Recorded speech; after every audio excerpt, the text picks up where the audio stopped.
سلامونه، ستړي مشئ. د نن شپې ساټکي مو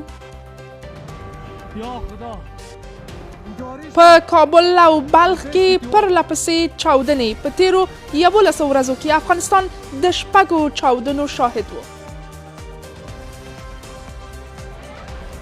په کابل کې د ښځو د نیولو په اړه د یوناما غبرګون. یوناما دا ډول نیول سپکاوی او خطرناک بولي، خو طالبان وایي د ښځو نیول تبلیغات دي. لومړی باید ووایو چې دا ښځې او نجونې په ښکاره ډول د بې حجابۍ په تورنې شوې وي او باید هیڅکله هم د دې لپاره نه وای نیول شوې. د ټي ټي پي پر مهار د طالبانو د مشر او مولانا فضل الرحمن د هوکړې احتمال. اکسپرس تریبیون راپور ورکړی چې په مقابل کې به اسلام آباد د داعش په له منځه وړلو کې مهم رول ولوبوي. دا سفر د بهرنیو چارو وزارت او د پاکستان حکومت لخوا تمویل او یا وړاندیز شوی نه دی. دا یو شخصي سفر و. او غزه کې پر اسرائیلو د نسل وژنې د تورونو څیړل. د عدالت نړیواله محکمه به دغه تورونه وڅیړي.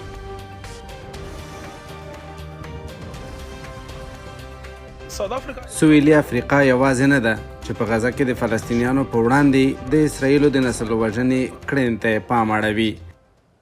اوس هم بشپړ خبرونه. زه حسیبه اټکپاله یم. په پایل کې هم د کابل او بلخ په تړاو. نن یو ځل بیا په کابل او بلخ ولایتونو کې چاودنې شوې دي. لومړی چاودنه د کابل په دشت برچي کې شوې. عیني شاهدانو امو ته ویلي چاودنه د برچي مرکز ته څیرمه شوې. له دې سره په کابل کې د طالبانو د امنیه قمندانۍ ویاند خالد زدران وایي چاودنه د لاسي بم له امله شوې چې په پایله کې 2 ملکي وګړي وژل شوي او 12 نور ټپیان شوي دي. دا ویډیو چې تاسو یې اوس وینئ لیدل کېږي چې د چاودنې مرګ ژوبله اړولې ده، خو تر اوسه د مرګ ژوبلې په اړه جزئیات وروستي شوي نه دي. په ورته وخت کې نن له غرمې وروسته بله چاودنه د مزار شریف ښار په 4مه امنیتي حوزه کې د بلخ دروازې ته څیرمه شوې. تر اوسه د دې پیښې د مرګ ژوبلې په اړه څه نه دي ویل شوي. په افغانستان کې د ملګرو ملتونو سیاسي استازولۍ د هغه څه په اړه چې د طالبانو لخوا د ښځو خپلسري نیول بولي اندېښنه لري. یوناما وایي له ښځو او نجونو سره د ناوړه چلند او د هغوی د خلاصون په بدل کې د پیسو د غوښتلو تورونه شتون لري چې په اړه یې د دې نهاد لخوا څېړنې روانې دي. د افغانستان لپاره د ملګرو ملتونو ځانګړي استازي ویلي دي چې د فزیکي تاوتریخوالي د پلي کولو کړنې د افغان ښځو او نجونو لپاره له سپکاوي ډک او خطرناک دي. له دې سره هم مهاله د بشري حقونو د څار سازمان د ښځو او نجونو له نیول کېدو وروسته د ناوړه چلند د راپورونو په اړه اندېښنه لري. خو د طالبانو بیان ذبیح الله مجاهد له ښځو سره د ناوړه چلند په اړه د یوناما اندېښنه رد کړې ده. په روانه اونۍ کې لسګونه ښځې او نجونې د طالبانو لخوا د حجاب د نه مراعاتولو له امله نیول شوې دي. په افغانستان کې د ملګرو ملتونو سیاسي استازولۍ وایي د طالبانو لخوا د اسلامي جامو د نه مراعاتولو په تور د ښځو او نجونو د وروستیو خپلسري نیولو په اړه ژوره اندېښنه لري. د یوناما په وینا دغه نیول کېدل په کابل او دایکنډي کې ترسره شوي دي. د ملګرو ملتونو ځانګړي استازي وویل د ښځو او نجونو پر وړاندې د فزیکي تاوتریخوالي د پلي کولو کړنې د سپکاوي وړ او خطرناکې دي. د بشري حقونو د څار اداره هم په کابل کې له وروستیو نیول کېدو وروسته له نجونو او ښځو سره د ناوړه چلند په اړه اندېښمنه ده. لومړی باید ووایو چې دا ښځې او نجونې په ښکاره ډول د بې حجابۍ په تورنې شوې وي او باید هیڅکله هم د دې لپاره نه وای نیول شوې. موږ همداراز د نیولو په وخت کې د ناوړه چلند راپورونو په اړه هم اندېښمن یو. دا له بده مرغه د یوې نمونې برخه ده چې پخوا مو ثبت کړي دي. یوناما ویلي چې دوی د هغو نجونو او ښځو سره د ناوړه چلند تورونه چې په دې وروستیو کې نیول شوي او همدارنګه د هغوی د خوشي کولو په بدل کې د پیسو غوښتلو تورونه هم څیړي. د یوناما او د بشري حقونو د څار ادارې د څرګندونو پر بنسټ طالبان د ښځو او نجونو د ازادۍ په بدل کې ضمانت غواړي او د پخواني چلند دوام به د سزا لامل شي. زمان که خانواده‌هایشان به خاطر جستجویشان به حوزه ها میره، اونا در اول اظهار بی‌اطلاعی میکنن و زمان که خیلی جستجو میکنه اونا را پیدا میکنه و به قید ضمانت 2 ضامن مالی، پاسپورت، سند مالکیت خانهشان و همچنان پول نقد که از 1 لک تا 1,60,000 افغانی می باشه از اینها خواهان میشه طالبا. د بشري حقونو د څار اداره وایي د طالبانو پخوانۍ بیلګې د ښځو له نیولو وروسته د ناوړه چلند او شکنجه کولو، د ښځو په سپکاوي چاپیریال کې د ساتلو او له سپکاوي ډکو شرایطو کې د خوشي کولو په اړه وایي. له دې سره جوخت د دغه سازمان په وینا د هغو ښځو او نجونو پر وړاندې د دغه ډول چلند د عملي کېدو په اړه اندېښنه شته چې په وروستیو ورځو کې نیول شوي دي. این دستگیری ها و اختطاف دخالت در حریم خصوصی انسان ها است. حریم خصوصی یک نوع حق انسان هست که هیچ فرد اجازه نداره که در حریم خصوصی انسان ها دخالت داشته باشه. خو د طالبانو ویان ذبیح الله مجاهد له ښځو سره د ناوړه چلند په اړه د یوناما اندېښنه رد کړه او ویې ویل چې د امر بالمعروف وزارت د حجاب د رعایت کولو په اړه څوک نه دي اړ کړي. ازادي جبهه وایي چې د دغو نیول شویو کسانو په غبرګون کې د کابل په خیرخانه کې د استخباراتو او د طالبانو د امر بالمعروف پر کاروان برید کړی چې له امله یې 3 طالبان وژل شوي او 2 نور یې ټپیان کړي دي. اکسپرس تریبیون د خپلو سرچینو له قوله راپور ورکړی دی چې هبت الله اخندزاده او مولانا فضل الرحمن پرون د 4 شنبې په ورځ په لیدنه کې هوکړې ته ورسېدل چې طالبان به د ټي ټي پي ګواښ کنټرولوي او په بدل کې به اسلام آباد هم د داعش خراسان څانګې په له منځه وړلو کې فعاله ونډه ترسره کوي. د دغه راپور پر بنسټ د پرونۍ ورځې په لیدنه کې د طالبانو مشر او د جمعیت علمای پاکستان ترمنځ هوکړه شوې چې د اسلام آباد او ټي ټي پي ترمنځ به لنډ مهاله رسمي یا نااعلان شوی اوربند به رامنځته شي. د طالبانو ویاندویانو تر اوسه د دې لیدنې په اړه رسمي جزئیات نه دي ورکړي. په کندهار کې د پاکستان د جمعیت علما اسلام له مشر سره د طالبانو د مشر لیدنه، چټکه لیدنه او د سرچینو په وینا یو په یو خبرې اترې. طالبان د داعش په اړه اندېښمن، پاکستان هم د ټي ټي پي یا تحریک طالبان پاکستان ته اندېښمن. له دې لیدنې یوه ورځ وروسته اکسپرس ټریبیون نن پنجشنبه راپور ورکړ چې هیبت الله اخندزاده او مولانا فضل الرحمن هوکړې ته رسېدلي دي. دا سفر د بهرنیو چارو وزارت او د پاکستان حکومت لخوا تمویل او یا وړاندیز شوی نه دی. دا یو شخصي سفر و. له دې وروسته موږ غواړو د مولانا فضل الرحمن څخه د هغه د خبرو اترو په اړه واورو، خو هغه هلته د پاکستان د حکومت په استازیتوب نه دی تللی او دا یو شخصي سفر دی. بیا مولانا فضل الرحمن سره چې کله ما مرکه کوله هغه ما ته خپله دا ویلي وو چې سفر خو د جمعیت علما اسلام دی، لیکن بیا به هم د پاکستان د حکومت چې کومې غوښتنې وي هغه به د طالبانو مشرانو ته رسوي. نو یو لحاظ سره پکې د حکومت په سفر کې خو رول نشته په تنظیمولو کې، لیکن بیا هم تاسو چې کله غونډې وې هغې په کابل کې د پاکستان چې کوم مشار د افیرز دی د امنیت له پلوه طالبانو د ټي ټي پي د ګواښ د کنټرول ژمنه کړې او له اسلام آباد سره یې هم غوښتي چې د داعش خراسان څانګې پر ضد فعال رول ولري. هوکړه وشوه چې د پاکستان ټاکنې به په خوندي فضا کې ترسره کیږي او د پاکستان د دولت او ټي ټي پي ترمنځ به یو لنډ رسمي یا نااعلان شوی اوربند رامنځته شي. د کډوالۍ په برخه کې هم د دې هوکړې پر بنسټ اسلام آباد به همدا ډول د بې ځایه شویو د ایستلو لپاره د نرم پلان سربیره د چمن په لویه لاره کې د ویزې پرته تګلارې ته دوام ورکړي. خو د هوکړې تر کومې کچې عملی دي؟ ممکن اگر توافق شده باشه امو موضع قبلی طالبان خواهد بود که تی تی پی با حکومت پاکستان وارد مذاکرات شود و مشکلات خود از راه مذاکرات حل بکنه. تکتیکی که طالبان قبلا با امریکایی ها تجربهش دارن میخواین از امو شیوه برای تی تی پی هم استفاده کنن. د اکسپرس ټریبیون د راپور له مخې مولانا فضل الرحمن کندهار ته د اسلام آباد له یو څرګند پیغام سره تللی او هغه هم دا چې طالبان باید د پاکستان او ټي ټي پي ترمنځ یو وټکي. د طالبانو او پاکستان ترمنځ د اړیکو لا ترنګلتیا وروسته طالبان د مولانا فضل الرحمن په لټه کې شوي دي ترڅو ظاهرا لا پاکستان سره خپل اړیکې بیا ورغوي.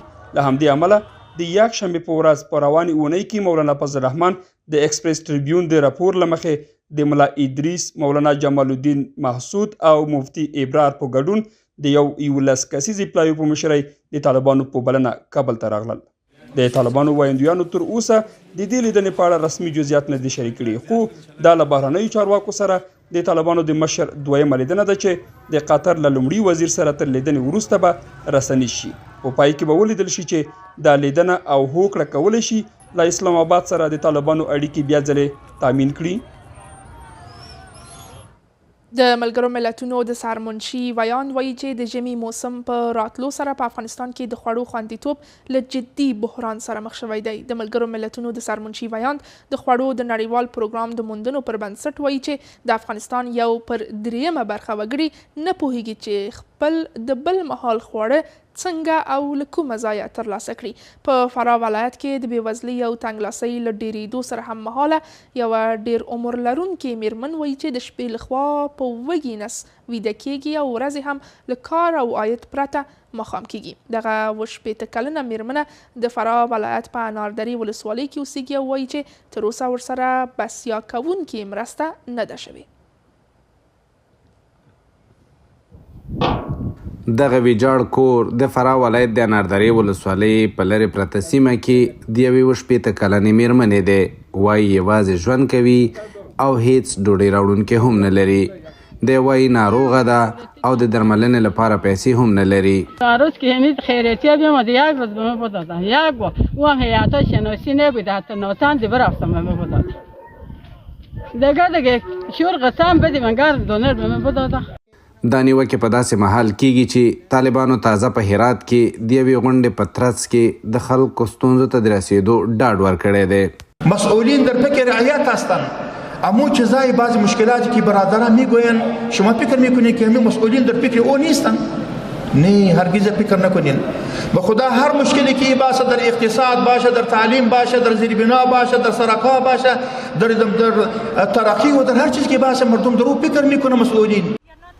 یوازې په فراه نه بلکې ملګري ملتونه وایي چې د خوراکي توکو خوندیتوب بحران د افغانستان په ټولو ولایتونو خپل سیوری غوړولی دی او ډېری نه پوهیږي چې څنګه او له کومه د خپل راتلونکي مهال لپاره ډوډۍ ترلاسه کړي. د خوړو د نړیوال پروګرام د څېړنو پر بنسټ د ژمي موسم په راتلو سره د افغانستان یو پر دریمه برخه وګړي نه پوهیږي چې څنګه او له کومه ځایه د خپل راتلونکي بل مهال خواړه ترلاسه کړي. د افغانستان ټول ولایتونه د خوراکي توکو د خوندیتوب له امله له بحراني حالت سره مخ دي. د خوراکي توکو ناخوندیتوب له امله د خوړو نړیوال پروګرام د افغانستان د 15.2 میلیونه اړمنو وګړو رسیدو لپاره 670 میلیونه ډالرو بیړنۍ بودیجې ته اړتیا لري. د لسګونو نورو ننګونو ترڅنګ بېوزلي او تنګلاسي د افغانانو لپاره پرله پسې بل سرخوږی دی. په تیره بیا په تیرو 2 کلونو کې لکه څنګه چې د ملګرو ملتونو پراختیایي پروګرام په یو راپور کې ویلي چې د افغانستان 15 سلنه وګړي د بېوزلۍ تر کرښې لاندې سخت ژوند کوي. د ملګرو ملتونو پراختیایي پروګرام وایي چې د افغانستان نږدې 15 سلنه وګړي د ورځې له $1 څخه په کم عاید باندې ژوند کوي. UNDP په یو خبرپاڼه کې ویلي چې د طالبانو له بیا واک ته رسیدو وروسته د افغانانو اقتصادي وضعیت خراب شوی دی. د ملګرو ملتونو د پراختیایي پروګرام د موندنو پر بنسټ د افغانستان خالص تولید له 2020 کال راهیسې 29 سلنه کم شوی دی.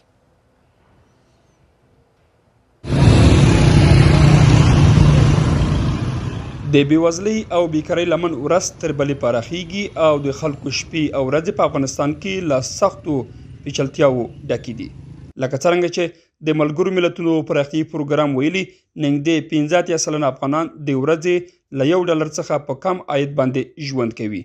په دغه خبرپاڼه کې راغلي چې پر افغان ښځو د طالبانو بندیزونو د افغانستان اقتصاد ته د $601 میلیارد ترمنځ زیان رسولی دی.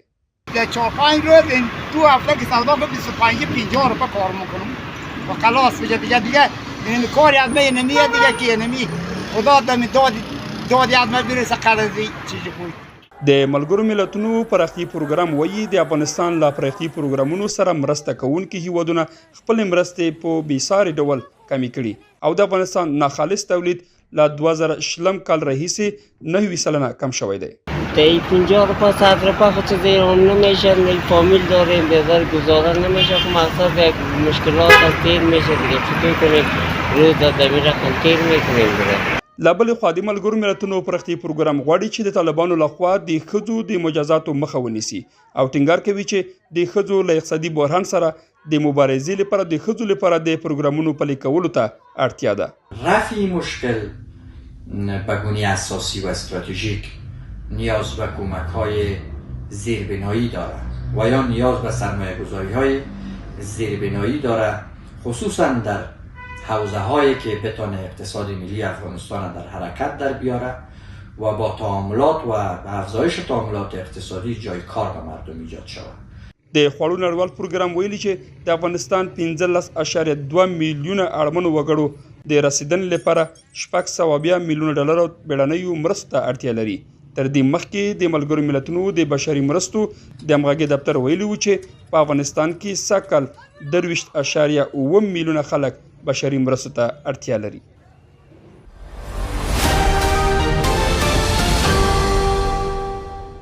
د پکتیا ولایت یو شمېر اوسیدونکي وایي چې په دغه ولایت کې د سون توکو بیې لوړې شوي دي. ځایي خلک وایي چې د کار زمینه کمه شوې او د سون توکو د پیرلو لپاره پیسې نه لري.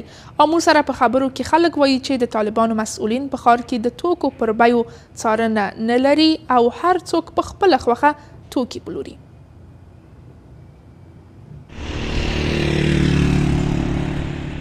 د پکتیا مرکز ګردیز ښار نسبتاً سړه سیمه، دلته یې ځایي اوسیدونکي مو سره په خبرو کې وایي چې سخت ژمي ژوند ستړی کړی دی. دوی وایي کله کله نه پوهیږي چې په دې پیسو سره چې لري د سون توکي واخلي او که خوراکي توکي. د دغو اوسیدونکو په وینا د بېوزلۍ اصلي لامل بیکاري او د کاري فرصتونو نشتوالی دی. تقریبا د 15-20 ورځې کېږي چې یو روپۍ کار هم نه ده کړی او په پښو ځو په پښو راځو. لرګي خو مو اوسه پورې بیخي اخیستې نه ده، 19 روپۍ باندې خروار ده. اوسه پورې موږ هېڅ لرګي نه دی اخیستي. پیسې نشته، اقتصاد هم ضعیف ده، هغه کاروبار هم نشته، بیه هم ټیټې دي، لرګي دا شی هم نه ده. لږ شیان ارزانه کېږي، موږ وس نه ورته کېږي چوکې ولاړ یو، دا دومره وخت کارونه نشته، 20 ورځې هم بېکاره یو، یو ورځ کار وکړو 20 ورځې بېکاره یو، کارونه دومره بیا هم نشته. بلخوا د لرګیو او ډبرو سکرو په ګډون د سون توکو پلورونکي وایي چې طالبان د خوراکي توکو د بیې د کنټرول لپاره هیڅ اقدام نه کوي. چې موږ ته لرګی خوښی کي، وچ لرګی خوش لرګی د په ولسوالیو کې بند کی او وچ د موږ تر خوښی کې دلته عوام ډېر ژوبل ده، نه څوک لرګي خلي نه څوک سودا وکړی شي. دومره پیسې چا څه نشته چې کې د الوګانو خلطه په واخلي او نور لرګی دومره جګ شوی ده چې 8,000 ته خروار رسېدلی. لرګیو بیې خو حتمن جګې دي ځکه چې خو په غرو کې لرګی بند کړی ده او بل دلته نسته په غرو کې ملاقات شي، هغه کې ته لرګي بند کړي دي. اوس لرګی ډېر جګ ده ځکه د خلکو مثبت باندې خلک اقتصاد بیخي کمزوری ده او لرګی په لوړه بیه ده، بیخي جګه بیه ده. اوس د ډبرو سکرو او لرګیو پلورونکو مو ته ویلي چې په دې وروستیو میاشتو کې د لرګیو د هر خروار په بیه کې له 1500 څخه تر 2000 پورې او د ډبرو سکرو د هر خروار په بیه کې له 1000 څخه تر 1200 افغانیو لوړوالی راغلی دی. دا په داسې حال کې ده چې د ملګرو ملتونو د معلوماتو پر بنسټ په افغانستان کې 24 میلیونه وګړي په بېوزلۍ کې ژوند کوي.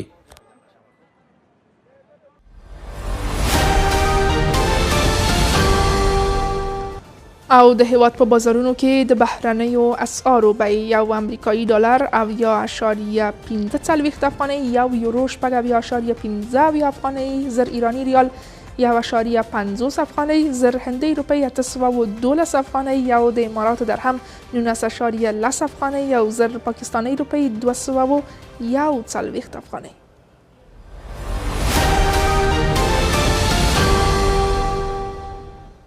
په په داسې حال کې چې په غزه کې د اسرائیلو او حماس ترمنځ جګړه روانه ده، د عدالت نړیوالې محکمې چې د ملګرو ملتونو له سترو محکمو څخه ده، نن په غزه کې د اسرائیلو پر ضد د نسل وژنې د تورونو څېړنه پیل کړه.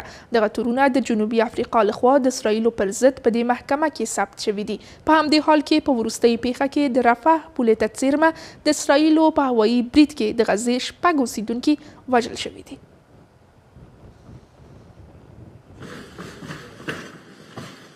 د ملګرو ملتونو د عدالت نړیوالې محکمې د پنجشنبې په ورځ ناسته کې د هغې قضیې په اړه رسېدنه پیل کړه چې سویلي افریقا په غزه کې اسرائیل پر نسل وژنې تورن کړی او په غزه کې د اسرائیلو د بریدونو د بیړني ځنډ غوښتنه کوي.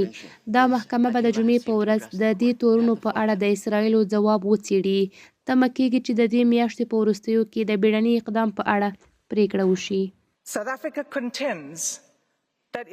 سویلي افریقا ادعا کوي چې اسرائیل د نسل وژنې د کنوانسیون له 2مې مادې څخه سرغړونه کړې او داسې کارونه یې کړي چې د نسل وژنې تر تعریف لاندې راځي. دا کړنې د چلند یو سیستماتیکه نمونه ده چې له هغې څخه د نسل وژنې اټکل کېدای شي. کارپوهانو ویلي دي چې په غزه کې د اسرائیلو د نسل وژنې د څېړلو بهیر کېدای شي کلونه وخت ونیسي. اسرائیل د نسل وژنې تورونه رد کړي دي. سویلي افریقا یوازې نه ده چې په غزه کې د فلسطینیانو په وړاندې د اسرائیلو د نسل وژنې کړنې ته پام اړوي. د ملګرو ملتونو 15 ځانګړو راپور ورکوونکو او د ملګرو ملتونو د کاري ډلو 21 غړو خبرداری ورکړی چې هغه څه چې په غزه کې پیښیږي د نسل وژنې د رامنځته کېدو او د اشغال لاندې د فلسطیني ولس د ختمولو ښکاره اراده ښیي. اسرائیل په غزه کې د فلسطینیانو نسل وژنې اراده لري. سویلي افریقا او اسرائیل دواړه د 1948 نسل وژنې غړي دي چې هغوی د نسل وژنې د مخنیوي لپاره مکلفیت ته د نه ژمنتیا له امله مجازات کوي. دا تړون نسل وژنه داسې تعریفوي: هغه عملونه چې د یو ملي، قومي، نژادي یا مذهبي ډلې په بشپړه یا جزئي توګه د ختمولو په نیت ترسره کیږي. دا په داسې حال کې ده چې د غزې په جګړه کې د تلفاتو شمیر څه باندې 23,000 تنو ته رسېدلی چې نږدې نیمایي ماشومان دي. په اسرائیلو کې د دې جګړې تلفات 1,200 تنه ویل شوی دی. او د نړۍ په نورو سیمو کې ایران وایي د ایران په سویل ختیځ کې په کرمانشاه کې د خونړۍ بریدونو په تړاو 15 کسان نیولي دي. د تصنیم خبري اژانس د راپور له مخې د ایران د استخباراتو وزارت د پنجشنبې په ورځ اعلان وکړ چې له دې 2 ځانمرګو بریدګرو څخه یو یې پیژندلی چې د تاجکستان اوسیدونکی دی. د مرحومې په 28مه په غیر قانوني توګه ایران ته داخل شوی و. دغه وزارت وایي چې د 2م ځانمرګي بریدګر په اړه یې په نور معلومات وروسته خپاره شي او زیاته کړې ده چې دغه نیول کېدل د ایران په څو ولایتونو کې ترسره شوي دي. داعش دغو بریدونو مسؤلیت پر غاړه اخیستی چې نږدې 100 تنه پکې وژل شوي دي.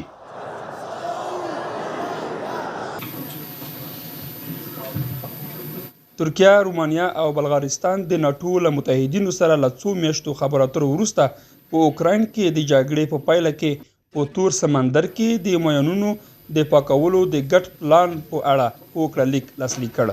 دا هوکړه لیک د ترکیې، د رومانیا او بلغارستان د دفاع وزیرانو ترمنځ په استانبول کې لاسلیک شو.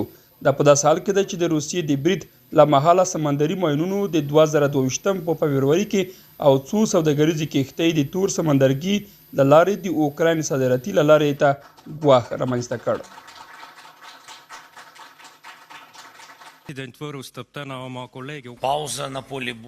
د اوکراین ولسمشر ولادیمیر زيلنسکي وایي چې د روسیې او اوکراین په جګړه کې اوربند به د سیاسي خبرو لامل نشي او یوازې د روسیې په ګټه دی.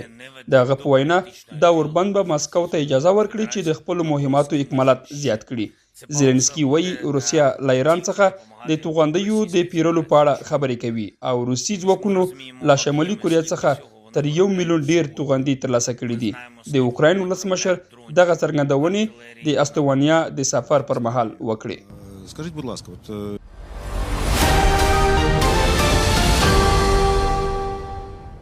او د لوبو په نړۍ کې د افغانستان د کرکټ ملي ټیم د هند پر وړاندې د یوې سختې سیالۍ لپاره د لوبې ډګر ته ولاړه. هند د افغانستان پر وړاندې لومړی د توپ اچونې پرېکړه وکړه. دا لوبه د هند په پنجاب لوبغاړي کې روانه ده. د زونونو د فوټبال اتلولۍ سیالیو په دوام نن 2 لوبې د عقاب پروان او د سرسبز یا شل فاریاب لوبډلو او همدارنګه د عدالت فرا او استقلال بغلان لوبډلو ترمنځ ترسره شوې. دا سیالۍ د افغانستان د اتلانو لیګ ته د لوبغاړو د لارې موندلو لپاره ترسره شوې دي. د نن ورځې په یوې لوبه کې فاریاب د عقاب پروان لوبډلې ته د 4-2 پایلې سره ماتې ورکړه. بله لوبه کې عدالت فرا استقلال بغلان ته ماتې ورکړه او د افغانستان د اتلانو لیګ ته لار پیدا کړه. دا د دې مهال خبرونه له ملتیا مو مننه. خو له تاسو غواړم چې د لا ډیرو تازه او کره خبرونو لپاره د آمو ټلویزیون ویبپاڼې amو.tv ته ورشئ. شپه مو بخیر.